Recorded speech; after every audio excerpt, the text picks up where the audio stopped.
m.reck TV. Log on to mrecktv.store.com to get all your featured collection items, paper chaser shirts, m.reck TV snapbacks, and also m.reck TV play button shirts, and many more. Log on to mrecktv.store.com, m.reck store.com. A nigga gotta hustle cash, get up out the struggle fast. What you know about bus trips with the duffel bags? Get the Live from Bedford-Stuyvesant, the livest one, representing BK to the fullest, the notorious B.I.G. The only Christopher we acknowledge is Wallace. Raw deal. m.reck TV.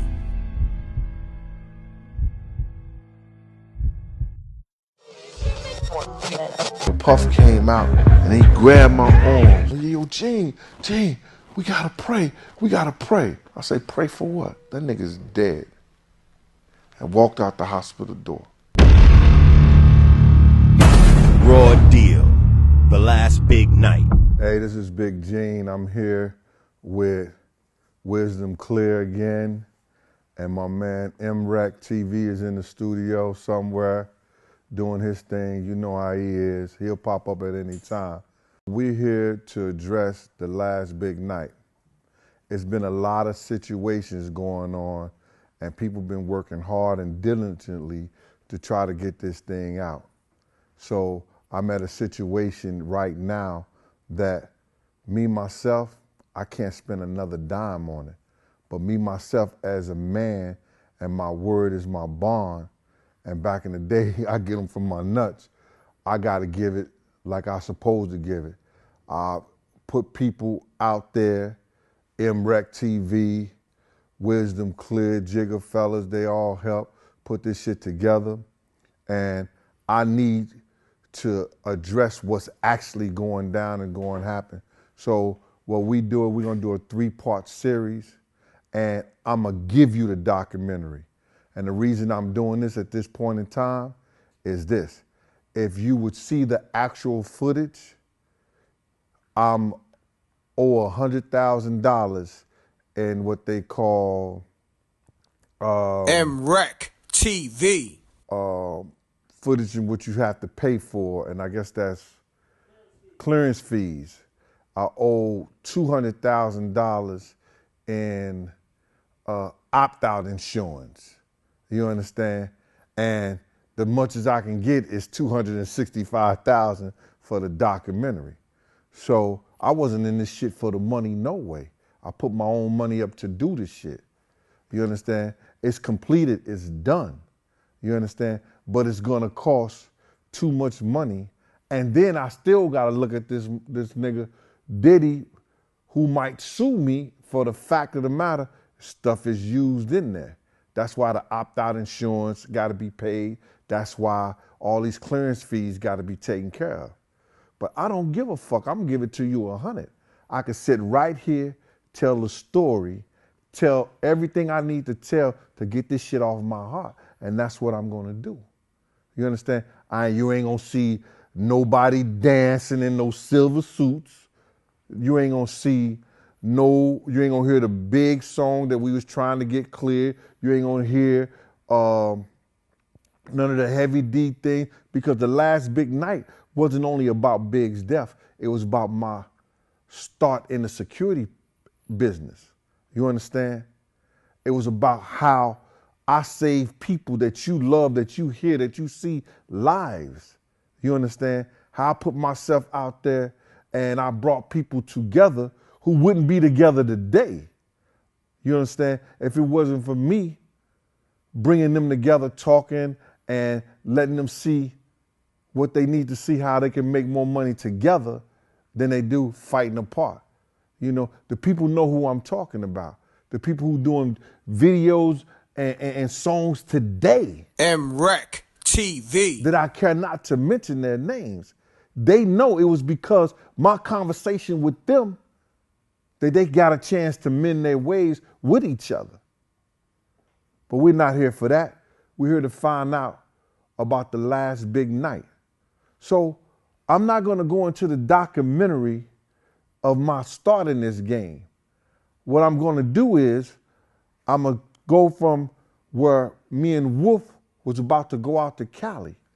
So when I finish telling you this and these whole stories, you're going to find out and you're going to know what happened to Wolf. You're going to know what happened to us in Cali, what was going on, the steps that we took, that we made. You're gonna find out what was said about Big, what Big was doing and how Big was reacting, what Big was going on. You're gonna find out what actually happened from the time we got off the plane from New York, left the plane from New York and got to Cali, and when Big got killed and when Big got murdered. You're gonna have all that information. m.reck TV. I'm doing that, and the people who's trying to work on the selling shit, man, I'm tired. I'm not putting no more of myself trying to get this done. So the information, you bloggers, you guys who want to take like you know what's going on, well, like you know what went down, and you want to run with it. Some of you wasn't even born then. Some of them, you never come out behind your computer. You want to, size me up. You want to mention my name. You want to do, man, I don't give a shit about none of that, bruh. I'm on the streets in the Bronx, Manhattan, all the time. Mount Vernon. I fuck with a lot of niggas from Money On in Mount Vernon. Some of the best rappers come from Westchester. The best rappers in the Bronx. Best rappers in Manhattan. I fucks with all of them. And they know me. And I'm talking about the older guys. I'm talking about the ones who was making music in the late 90s, in the 90s, and the early 2000s. I don't have to mention their names. So what I'm going to do at this time, I'm going to start this off and I'm going to let you know what was going on and what was happening with this whole East Coast, West Coast thing. Now, people don't even know why the East Coast, West Coast beef really got to that point. And a lot of it had to do with Pac and Big relationship. You understand? Pac was dealing with some cats that was from Brooklyn. And Big was like, he was the type of dude that he was trying to make music, but he didn't want to be involved with the dudes that Pac was dealing with because they was no good for what he was trying to do in his music career. But Big couldn't tell Pac, his man, that because he felt that Pac was the type of dude that if he would have told Pac about these cats, Pac would have ran back and said something to them, then Big would have had a beef that he had to deal with. And Big was trying to make music at that time. He didn't want to be in, all that street shit was over for him. You understand? So Pac's still running with these dudes in the whole 9 yards. So Big could not say nothing to him. So when the same dudes that he was running with and somebody sent them at Pac or whatever like that, or they got at Pac or whatever, Pac want to blame Big for his shit. He knew Big ain't had nothing to do with it. Listen to Pac music.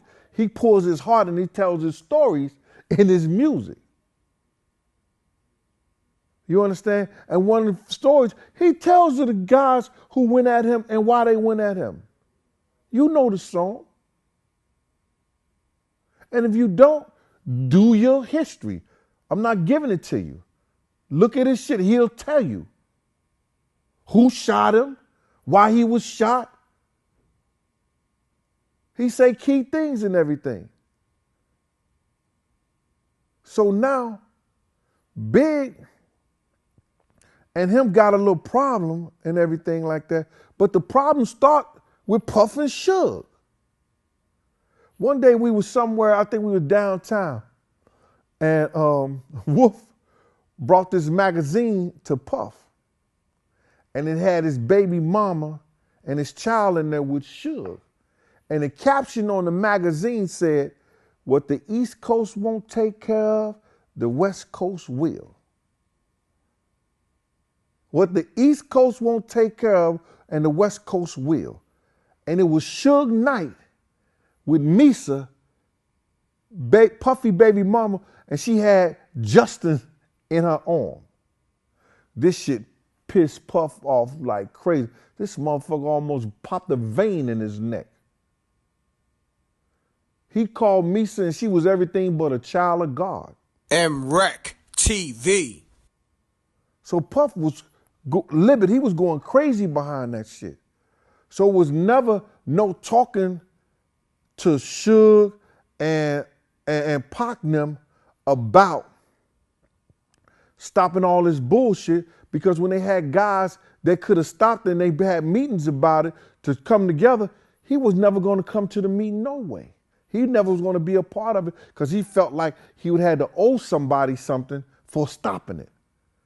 The cats who could have stopped the bullshit and had them do their thing and we do our thing, he felt like he was going to owe them something. So I guess it was better for them to lose their lives than them to be out there. So this whole Cali trip comes up, and me, I ain't turning down nothing but my collar most of the time. So when they was talking about we was going out to Cali and everything and what they was gonna do, I didn't have a problem with it. I knew I was gonna come back home. I took an overlong time. I'd rather be, judged by 12 than carried by 6. I know ain't nothing beats the ambush. I know all these rules and regulations that you're supposed to follow. And then I was told we wasn't going nowhere. We was going to chill at the hotel. We was going to chill at the studio, and that was it. So I didn't have a problem doing that. Go to Soul Train, you understand? Chill at the hotel, go to the studio. That what was told to me. But it was far different when we got out there. Trust and believe. So I called Anthony Wolf Jones because I had our itinerary for us to fly out to Cali. And I said to Wolf, I said, yo, Wolf, what time you gonna get to the airport? And Wolf said to me, airport? He said, I ain't going. I was like, what do you mean you ain't going? I got the itinerary, I got your ticket right here. They gave me your ticket, you know, everything. He said, I ain't going, G. He said, I asked Puff to give me 2 tour buses so I could take me and all my fellas, and this is all the guys he had from, I guess, Co-op City, Edomore Projects, the Valley dudes, because Wolf was heavy in the Valley. You understand? He had those dudes who was ready to get busy no matter what. They was his family. They was his friends. And, you know, they used to always come to the party, you know, dressed in their minks, they gators, the whole 9 yards. And they used to follow Wolf. That was their boy like that. You understand? So now Wolf says, I ain't going, Gene. He said, I can't tell you how to make your money, but I'm not going. Because if he not going out there right, I'm not going out there at all. I said, all right, dude, you know what I'm saying? Well, I'm going to roll with them. And that's where we at.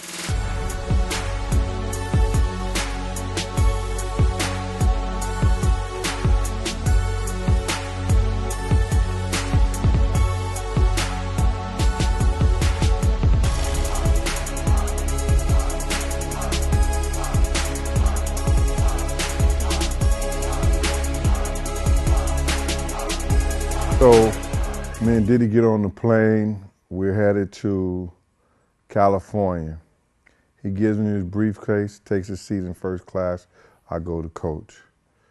In between the middle of the flight, I get bored as fuck, but I got his briefcase. So I go in the briefcase and it's got, you know, contracts and everything like that. And it's got big contracts. So, you know, I'm just reading it just to have something to do, being nosy in a motherfucker. And I go in and they start talking about what Big was going to get paid and everything like that. And it was saying something about, you know, signing the contract, you're going to get $250,000. And then if the contract go gold or platinum, or they had different increments in which he was going to get another $250,000. Just this money he was going to get from how well the album does, you know. And they had shit about him being a sophomore album, and that it was, you know, and it usually talking about how they don't usually go well, but if his go well, what he would get. And at the end of the contract, it had something about marketing and publishing. And it had reference to the fact that he was going to get that back, or they were going to discuss him getting that back, you know, or the part in which Puff owed. So, you know, we get off the plane, we go, you know, so we staying at the Beverly Hills Hotel. And Big Nim is at the Four Seasons. So now Big is there with his crew and everything like that. And, you know, we supposed to be going to the studio, do a little studio time and things like that. And as we are, you know, going back and forth, just me and Puff. Puff was running around, you know, and he was having meetings with Will Smith, and he was just, I guess he was trying to get into the acting thing too, stuff like that. So he was just taking meetings and things, going back and forth. So we was really never with Big Them. He was just having Big on the telephone, say, yo, you going to the studio? Your studio is booked right here, booked right there. And we were just going everywhere. Just like, I mean, like we was running around Cali like this kid ain't have a care in the world. You understand? It was this one incident in which we were in the limousine and we were going down Melrose and we see Dr. Dre and a friend of his just sitting out at the cafeteria eating. And Puff seen him, he stopped. And he stopped the limousine and everything. So he was gonna go and talk to Dre and them. And we was about, Dre and them was way across the street and we was getting out the limousine. And this little, I guess he was Chicano, Mexican or something like that. He was surprised to see Puff, and he went up to him, he said, yo, Puff Daddy, Puff Daddy. And Puff was like, yeah. And the dude was like, fuck you, Tupac, and took off running. This nigga Puff ran down the block at the old boy. And I'm like, wow. So I'm chasing this motherfucker. I'm chasing him, chase this guy. And this is a little kid and everything like that. And I was like, yo, man, we got like a block and a half away. I said, bruh, what the fuck is wrong with you? What was you chasing this kid for? He said, I don't even know. He said, I don't even know, Gene. I was bugging the fuck out. I said, yeah, you was.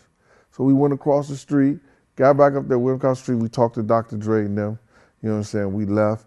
Dre told me, yo, you need anything, let him know, whatever like that. So whoop-de-whoop. They shot the Willie Bobo. He got back in the car and we left. So now, this whole time, you know, he on the phone, you know, still with Big. Yo, you going to the studio? You know, don't waste my studio time, because Big was out there, you know, to do the Soul Train shit. And he was out there to do his video. He was shooting Hypnotize. So now, you know, the next day come up, we're on, I think, First Street, and they shooting this garage scene. When we first came in, they were shooting this garage scene. So Big and his crew is around, and at the time, you know, this was around 90, it was 96 or whatever like that, and I was smoking Newport cigarettes. And it was 97 at the time, right? And I was smoking Newport cigarettes, and I had the box joints. And in Cali, they only had they can only find the ones that was made off the soft pack, but they taste different. So when I broke out with the box joints, everybody wanted the cigarette. So being who I was, like, yo, fuck it, I ain't giving y'all nothing.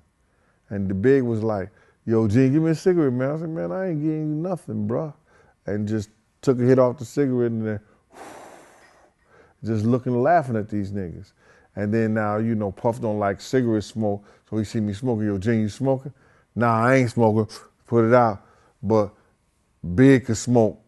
You know what I'm saying? It wasn't no problem for Big and smoke. I said, yeah, all right. So then D-Rock was like, yo, you ain't giving my man no cigarette? I said, no, I ain't giving him nothing. Yo, Big was like, yo, Gene, give me a cigarette, man. I said, all right, so tell me who chasing you. He said, because y'all doing all these chase scenes around here. Who the fuck chasing you?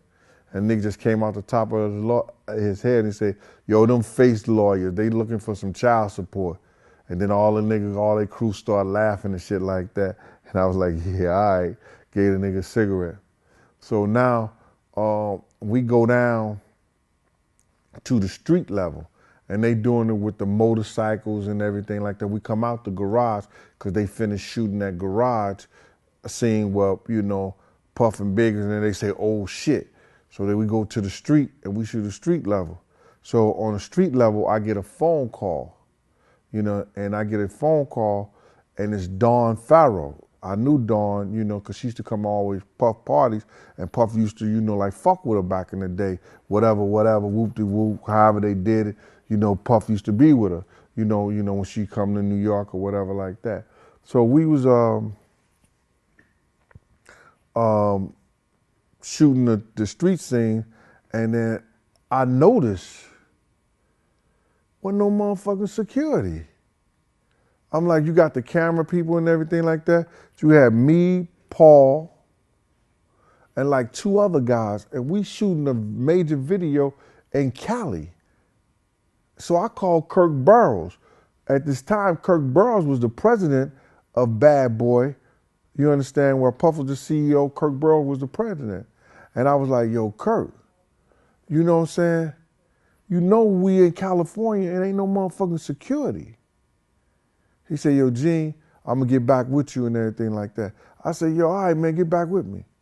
So now, Dawn Farrow had gave me a phone call. She had this dude named Unique on the phone. Unique used to run a crew and a club called Mecca Audio, and he used to do parties at Club 2000 on Monday nights. He the one brought Dre, Snoop there. He used Onyx, you understand? He was doing the Luke thing, but he was doing the East Coast style at Club 2000 Monday nights. Crazy. If you could get in that shit wall to wall.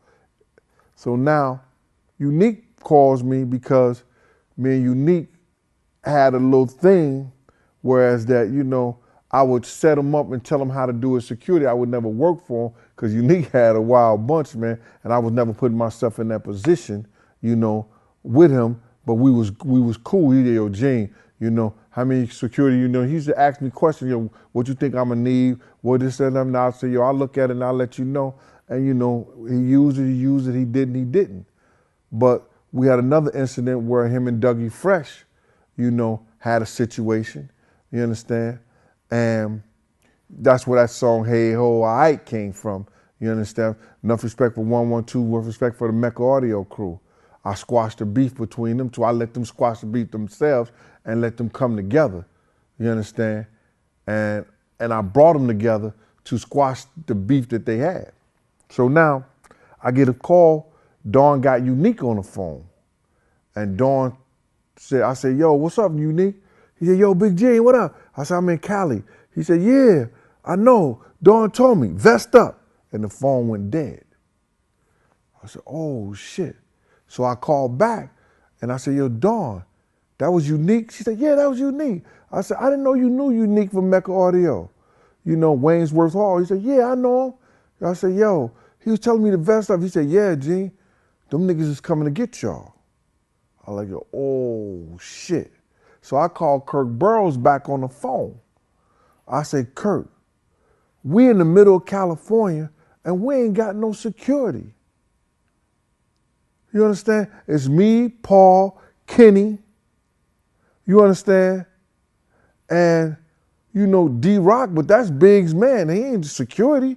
You know, we don't have enough security. What's going on? He said, yo, Gene, I told you I'm going to call you back. I'm going to talk to Puff and see, can I get y'all more security? He calls me back. He said, yo, Puff ain't getting no more security. Yeah, I said, oh, shit. I said, all right. So now we shooting this whole night scene and everything like that. You seen the video hypnotized and everything like that, and everything was cool. So I'm thinking that, okay, shoot the video, we go back to the hotel and everything like that. And that's what Big went. Big was going, whenever he wasn't working, he was in the hotel, the radio station, or the studio. You can't show me, other than that vibe party, you cannot show me nowhere or nothing where Big was out partying. Me and Puff was at the House of Blues. You understand? Me and Puff was at the Century. Me and Puff was going to movie theaters. You understand? We was doing it all. We was going everywhere that he wanted to go. Like I told before, I thought the kid had a death wish. You understand? m.reck TV. We were doing a lot of things that we shouldn't have. But Big was never at not one party we went to. Not one party Big was at. So now, Puff is doing his thing. He's with Sally Richardson at the time. You know what I'm saying? We going to the movies. We going to dinners, little lounges and everything like that. They shooting, they still shooting Hypnotized video. And we're about to do the scenes where Big is in the white suit and it's the mermaids and the fish and all this shit going on. So this particular day, Puff leaves me with Big. We're in the Winnebago. D-Rock goes with Puff. Now, Puff never left me with Big ever. You know what I'm saying? And Big Crew is usually around and something like that. But this particular day, it was just Big and me, and we in the Winnebago. And I was like, I felt that shit to be funny that Puff left me with him because he never done that before. So Big is going over some contracts and everything like that. And then he asked me for another cigarette. I knew, but yo, Gene, let me get one. He had the soft packs, but he didn't have the box thing. So he said to Gene, he said, yo, Gene, let me get another cigarette. So my man, I'm not giving you nothing, bruh. Damn, man. She asked me for cigarettes for, bro. Don't you got cigarettes? He said, you know them shits don't take the same. Give me a cigarette. I said, yeah, all right, man. Here goes a cigarette, man. So he was talking like that. He was like, he was talking about, you know, his contracts. He said, yo, man, you a good dude, Gene. He said, I would take you with me, man, but you love that nigga Diddy. You love that nigga Puffy so much. You know what I'm saying? Man, get out of here, man. He said, yeah. I said, man, I'm going where the money at. He said, nah, you ain't going where this money at. I said, nigga, you broke. What are you talking about? What are you talking about? You got money. He said, look at this right there. So he showed me a contract. And I think at the time the contract was for either $62 or $6.2 million. It had Junior Mafia, Little Kim, The Commission, I think Tracy Murray or Tracy something like Murray, and Cameron. He started telling me about Cameron. He said, yo, Cameron, he felt like Cameron was the best rapper from Harlem. You understand? The nigga loved Cameron. He said he didn't like Mace, and they tried to play it up like Puff like tried to play it like him and Mace. Nah, he ain't give a fuck. He said, yo, he said this, he said, yo, listen here. He told me that day, he said, yo, how you change a nigga Mace? He was Murder Mace, now he just Mace. You know what I'm saying? They used to get on him like that, you know what I'm saying? So he felt Cameron was the better rapper, and he had signed Cameron, or I thought he signed Cameron. So now he going over to his contracts and everything like that. And then he was telling me about how close him and Lil Kim was. You understand? And the things that he did, on Lil Kim album, and that, if Diddy would have known the extent that he would have had to pay for the publishing, but since he didn't put it in his name and stuff like that, he Diddy couldn't do nothing about it. So I was saying to the nigga like this, I was like, so what is publishing? You understand? Because I seen it on his contract that Diddy owned his publishing, or some of his publishing like that. He said, that's when if I write something for somebody, you have to, I would have to get paid for that. But since he owned a percentage or he owned the publishing, he get paid for it. I said, oh shit. He said, it's different from the marketing shit. So he explained the marketing thing. He said, the marketing is where you see my face or something like that on a poster, or you see me on I'm doing something for like, what was that beer out that he was doing it from? St. Ives or whatever like that. You know, he gets paid for that from the marketing thing like that. I said, oh, okay, all right, shit like that. Then the phone rang, you understand? And it was his mother on the phone. So then him and his mother was having the conversation. I said, you want me to step out? He said, nah, you good. So then he said, his mother was talking about this contractor that said that he don't pay $60,000, that he was gonna stop building the house. So then Big said, nah, I ain't gonna stop building nothing, Mom, just give me the number. And she just kept going on, and he said, yo, Mom, he ain't gonna stop building nothing. Give me the money, give me the number, and I'm gonna have some people call him. So he got off the phone with his mother after they had that conversation about the contract, and I said to him, damn, bruh, smoking a cigarette, you owe everybody. The fuck is you, broke, bruh? You owe Mike Gadget $30,000 for the trucks and everything like that. So he looked at me with the strange look in his face. He's like, yo, oh shit, how you know that, bruh? I said, man, come on, niggas talk, big. He said, oh, that shit is fucked up. m.reck TV.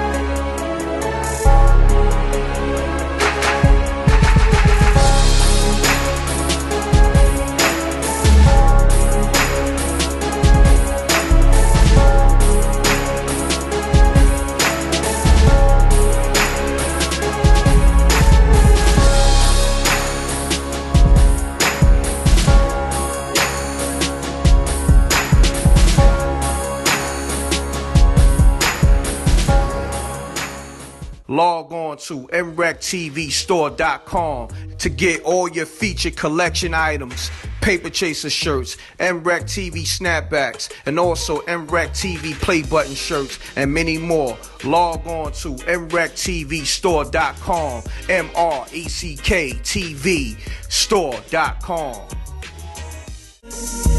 Yeah, it's m.reck, you know I'm on my New York shit. But it's that motivation when you paper chasing the grip and got the best product out and you killing the strip. I taught the money gymnastics, I'm making it flip. Hit the block hard, yes, early morning on the wake up. Betty Crocker cook skills, help me get my cake up. A nigga gotta hustle cash, get up out the struggle fast. What you know about bus trips with the duffel bags, get the dough quick. Oh yeah, subscribe to m.reck TV, youtube.com/mrecktv. I'm gone. m.reck TV. It's got a music.